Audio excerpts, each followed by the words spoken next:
بيت مخر ودمنا صنت تግራይ بعلت شعته تاشعي ورحي 2017 نقطات راجز ابز سالطو مدبኛ ጉባኤኡ ابز حدشن زتحلالخن مدرخ زي ودمنا خحزو زغبا استراتيجيكاو مرغصن ابز حاز صحفو تمايቱ አጽድቁ مرغصيውን ግቡጥ መንጎኝነት ወይ ድማ calculated neutrality ከውን ብዕሊ ወሲኖሎ ابزم ፎቲና ክንስውአሎም እንኽእል ብሔራዊ ዛዕባታትና ጥራሕ ሸኺልና ኣብ ቅድሚ ዞም ዕማማት እዚኦም ዝጸንሐና ዝኾነ ይኹን ሓይሊ ቀዳምነት ሂብና ንቃለሶን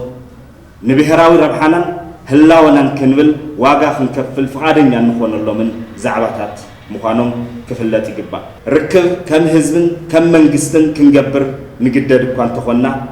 ምስ ጀኖሳይድ ዝፈጸሙልና ሓይልታት እንገብሮ ዝኾነ ይኹን ጽምዶ ግን ቅድስና ክህልዎ ኣይኽእል ከም ተጋሩ يقريت أبزيت حاتتنا له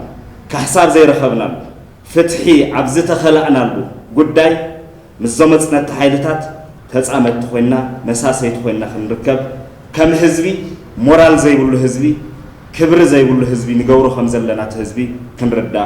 يجبا بس إثيوبيا زبحال سرعات جن حجاوي متكلا وركب مقبار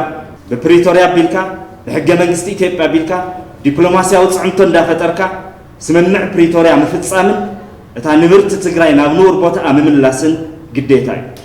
እዚ ሸበድበድ ዘይኮነ እዚ ልመና ዘይኮነ ናይቲ ስርዓት ውን ግዴታዩ ግዛታዊ ልዕላውነት ትግራይ ተመዛበላይ ህዝቢ ሕገ መንግስታዊ ቁመና ትግራይ እዚኦም ክገብር ከምልስ ዝኽእል ዓቕሚ ህዝባዊ ቅቡልነትን ኣመኔታን ዘለዎ ብሔራዊ ሓድነት ዘምጽእ መንግስትነት ምትካልን መትከላዊ ኮይንኻ ኣብ ቅድሚ ዓለም ጠጠው ምባልን እቶም እንኮ ሕርያና ክኾኑ ዝግብኦም ናይ ሕዚ ወድዓዊ ኣጀንዳታትና እዮም ኣብ ሰሞያ ሕጊ ብፍላይ ድማ ዳያኑ ዝበጽሕ ዘሎ ጽዕንቶውን ዝፍለጥ ነፃ ኮይኖም ፍትሒ ከረጋግጹ ስራሖም ከይሰርሑ ዝግበር ዘሎ ምፍርርሓትን ዓፈናታትን ብቃልዕ ክነውግዞ ዝግበአና ጉዳይ